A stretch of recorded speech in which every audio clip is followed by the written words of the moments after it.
Chennai வானகரத்தில் AC தொழிற்சாலையில் பெரும் தீ விபத்து ஏற்பட்டிருக்கிறது. கூடுதல் விவரங்களை அங்கிருக்கும் அந்த செய்தியாளர் ராஜ்குமாரிடம் கேட்கலாம். ராஜ்குமார், எவ்வளவு நேரம் ஆயிருக்கும் தீ விபத்து ஏற்பட்டு? என்ன காரணம் தெரிய வந்திருக்கிறதா? எந்தெந்த பகுதிகளிலிருந்து வாகனங்கள், தீயணைப்பு வாகனங்கள் வந்திருக்கின்றன? கார்த்திகேயன், கோயம்பேடு அடுத்திருக்கக்கூடிய வானகரம் பகுதியில் தனியார் தொழிற்சாலையில் தீ விபத்து ஏற்பட்டிருக்கிறது. 2 மணி நேரத்திற்கு முன்பாக இந்த தீ விபத்து ஏற்பட்டிருக்கிறது. இது தொழிற்சாலை குடோனாக இந்த பகுதியில் செயல்பட்டு வருகிறது. அதாவது உதிரி பாகங்கள் தயாரிக்கக்கூடிய குடோன் இந்த இடத்தில் அமைந்திருக்கிறது. அதாவது ஏர் கூலர், டிவி மற்றும் எலக்ட்ரானிக்ஸ் பொருட்களினுடைய தயாரிக்கக்கூடிய உதிரி பாகங்கள் தயாரித்து வெளியே அனுப்பக்கூடிய குடோனாக இந்த இடத்தில் செயல்பட்டு வருகிறது. கிட்டத்தட்ட 1 வருடம் இந்த இடத்தில் இந்த குடோன் செயல்பட்டு வருகிறது. 2 மணி நேரத்துக்கு முன்பாக தீ விபத்து ஏற்பட்டிருக்கிறது.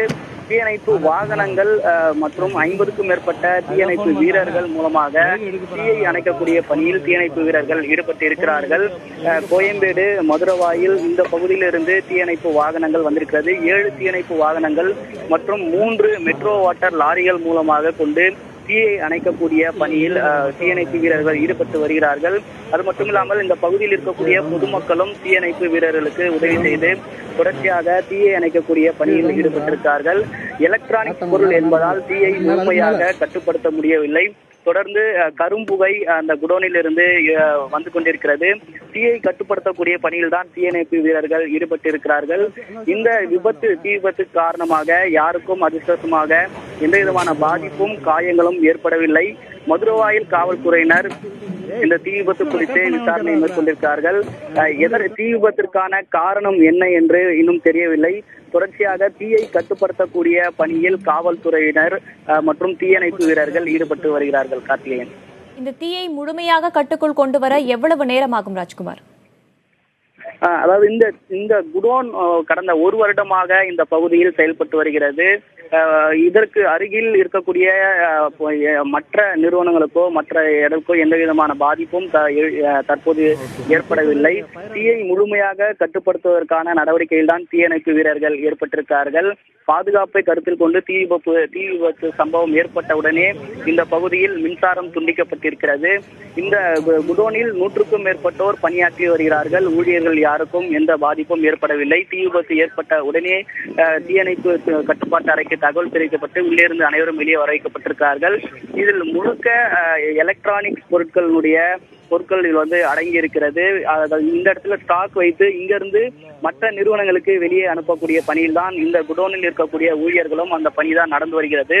எலக்ட்ரானிக்ஸ் பொருள் இருப்பதால் தீயை கட்டுப்படுத்துவதற்கு அதிக நேரம் ஆகிறது. அந்த தீயை கட்டுப்படுத்துவதற்காக தான் தீயணைப்பு வீரர்கள் 50க்கும் மேற்பட்டோர் பணியில் ஈடுபட்டிருக்கிறார்கள். அவர்களுக்கு ஒத்துழைப்பு கொடுத்து தீயை கட்டுப்படுத்தக்கூடிய பணியும் அதை முழுமையாக அணைப்பதற்கான பணியிலும் 30க்கும் மேற்பட்ட பொதுமக்களும் இளைஞர்களும் இந்த பகுதியில் அவர்களுக்கு உதவிகளை செய்து கொண்டிருக்கிறார்கள். இன்னும் இந்த எலக்ட்ரானிக்ஸ் பொருட்கள் அதிக அளவுக்கு இருப்பதனால் இன்னும் ஒரு மணி நேரத்திற்கு மேலாவது இந்த தீயை கட்டுப்படுத்துவதற்கான நடவடிக்கைகளை தீயணைப்பு வீரர்கள் ஈடுபடுவார்கள். தொடர்ந்து தீயணைப்பு வீரர்கள் அந்த தீயை கட்டுப்படுத்துவதற்கான பணியில் தொடர்ச்சியாக அவர்கள் ஈடுபட்டு வருகிறாங்க.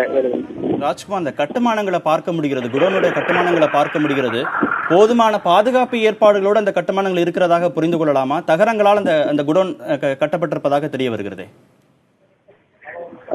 இந்த குடோன் பொறுத்தவரை 1 வருடத்திற்கு முன்பாக தான் இந்த இடத்தில் குடோன் செயல்பட்டு வருகிறது. அதாவது ஒரு திறந்த வெளியில் இருந்துதான் இந்த குடோன் அமைக்கப்பட்டு தகடுகளால் இந்த குடோன் வந்து அமைக்கப்பட்டிருக்கிறது. ஊழியர்களும் இந்த இடத்தில் ஒரு சில வடநாட்டு ஊழியர்கள், ஒரு சிலர் இங்கே தங்கி பணிபுரிவதாக அருகில் இருக்கக்கூடிய பொதுமக்களும் தெரிவிக்கிறார்கள். இந்த நிறுவனம் இந்த ஒரு 1.5 வருடமாக இந்த இடத்தில் செயல்பட்டு வரும்போது எந்த விதமான பிரச்சனையும் ஏற்படவில்லை என்று இருக்கக்கூடிய பொதுமக்கள் தெரிவிக்கிறார்கள்.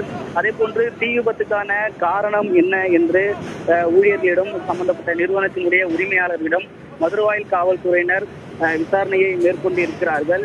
எனவே இந்த தீ விபத்துக்கான காரணம் என்ன, அதே போன்று இந்த குடோன் முறையாக செயல்பட்டு வருகிறதா, உரிய பாதுகாப்பு இருக்கிறதா என்பது குறித்து மதுரவாயில் காவல்துறையினர் விசாரணையை மேற்கொள்ள இருக்கிறார்கள். அதற்கு முன்பாக தான் இது செயல்படக்கூடிய விதம், மற்ற விவரங்கள் முழுமையாக சரியான பாதுகாப்புடன் இந்த குடோன் செயல்பட்டு வருகிறதா என்பது காவல்துறையினுடைய விசாரணையில் தெரிய வரும். கார்த்திகேயன், காவல்துறையினரின் முதற்கட்ட விசாரணையில் விபத்துக்கான காரணம் குறித்து ஏதேனும் தகவல் வெளியாகி இருக்கிறதா? இதுவரைக்கும் விபத்துக்கான காரணம் என்ன என்று காவல்துறையினுடைய விசாரணையில் தெரிய வரவில்லை. ஊழியர்களுடைய தகவலின் பேரிலே தீ விபத்து ஏற்பட்டிருக்கக்கூடிய நிலைமைகளை உடனடியாக தீயை அணைக்கக்கூடிய பணியில் ஈடுபட்டு வருகிறார்கள். ஊழியர்கள் அந்த குடோன் உள்பகுதியில் தான் வந்திருக்கிறது. அதே போன்று மின்கசிவு காரணமாக இந்த தீ விபத்து ஏற்பட்டிருக்கலாம் என்ற சந்தேகம் காவல்துறையினருக்கு இருக்கிறது. எனவே இந்த தீ விபத்துக்கான காரணம் என்ன, எந்த காரணத்திற்காக தீ விபத்து ஏதேனும் ஏற்பட்டிருக்கிறது என்பது குறித்து காவல்துறையினர் விசாரணை மேற்கொண்டிருக்கிறார்கள். எனினும் முழுமையாக தீயை அணைக்கக்கூடிய பணியில் காவல்துறையினரும் தீயணைப்பு வீரர்களும் ஈடுபட்டிருக்கிறார்கள். இந்த தீயை முழுமையாக கட்டுக்குள் கொண்டு வந்து தீயை முழுமையாக அணைக்கக்கூடிய பணியில் அவர்கள் ஈடுபடுகிறார்கள். குறிப்பாக பிளாஸ்டிக் பொருட்கள், எலக்ட்ரானிக்ஸ் ஐட்டம் இருப்பதனால் தீயை முழுமையாக கட்டுப்படுத்த வேண்டிய தேவை இருக்கிறது. தீயை அணைத்த பிறகு அடுத்தடுத்து பரவாமல் இருப்பதற்கான நடவடிக்கையும் தீயணைப்பு வீரர்கள் எடுக்க இருக்கிறார்கள். குறிப்பாக அந்த தண்ணீரில் குளோரின் கலந்த தீ அடுத்து பரவாமல் இருப்பதற்கான நடவடிக்கையும் தீயணைப்பு வீரர்கள் எடுக்க இருக்கிறார்கள். தீயை முழுமையாக அணைத்த பிறகு மற்ற விவரங்கள், தீ விபத்துக்கான காரணம் என்ன காரணத்திற்காக தீ விபத்து ஏற்பட்டிருக்கிறது, அப்போது 11 மணி அளவில் பணியில் இருந்த ஊழியர்கள் மற்ற விவரங்கள் குறித்து விசாரணையில் அடுத்தடுத்த கட்டமாக காவல்துறையினர் மேற்கொள்ள இருக்கிறாங்க.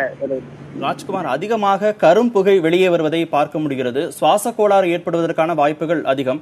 அந்த அடிப்படையில் அந்த பகுதியில் இருக்கக்கூடிய ஊழியர்கள், பொதுமக்கள் பாதுகாப்பாக அப்புறப்படுத்தப்பட்டிருக்கிறார்களா?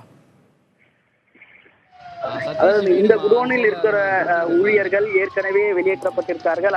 அது மட்டும் இல்லாமல் இந்த குடோனுக்கு அருகே பெரிய அளவுக்கு வீடுகளும் வேற எந்த விதமான நிறுவனங்களும் இல்லை. கல் உடைக்கும் ஒரு நிறுவனம் மட்டும்தான் இருக்கிறது. இந்த தீ விபத்து நடந்திருக்கக்கூடிய இந்த குடோனுக்கு அருகாமையில் எந்த விதமான வீடுகளும் பெரிய அளவுக்கு இல்லை. ஒரு 2-3 நிறுவனங்கள் மட்டும்தான் இந்த இடத்தில் இருந்து கொண்டிருக்கிறது. இது மதுரவாயிலிருந்து போரூர் செல்லக்கூடிய பைபாஸ் சாலையில்தான் இந்த குடோன் அமைந்திருக்கிறது.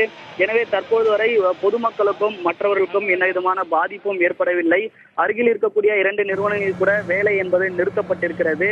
எனவே இந்த குடோன் தீ விபத்து நடந்திருக்கக்கூடிய இந்த குடோனின் அருகில் இருக்கிறவர்களுக்கு தற்போது எந்த விதமான பாதிப்பும் இல்லை. தீயை தான் முழுமையாக கட்டுப்படுத்துவதற்கான நடவடிக்கையில் ஈடுபட்டிருக்கிறார்கள். குறிப்பாக எலக்ட்ரானிக் பொருள் என்பதால் தீயை கட்டுப்படுத்துவதற்கு கடினமான விஷயமாக தீயணைப்பு வீரர்களுக்கு இருந்து கொண்டிருக்கிறது. கரும்புகை அந்த தீ விபத்து நடந்த அந்த குடோனிலிருந்து தொடர்ச்சியாக கரும்புகை இருந்து கொண்டிருக்கிறது. எனவே தீயை முழுமையாக கட்டுப்படுத்துவதற்கான நடவடிக்கையை மேற்கொண்டிருக்கிறார்கள். அருகில் இருக்கக்கூடிய நபர்களுக்கு எந்த விதமான பாதிப்பும் இல்லை. கார்த்திகை.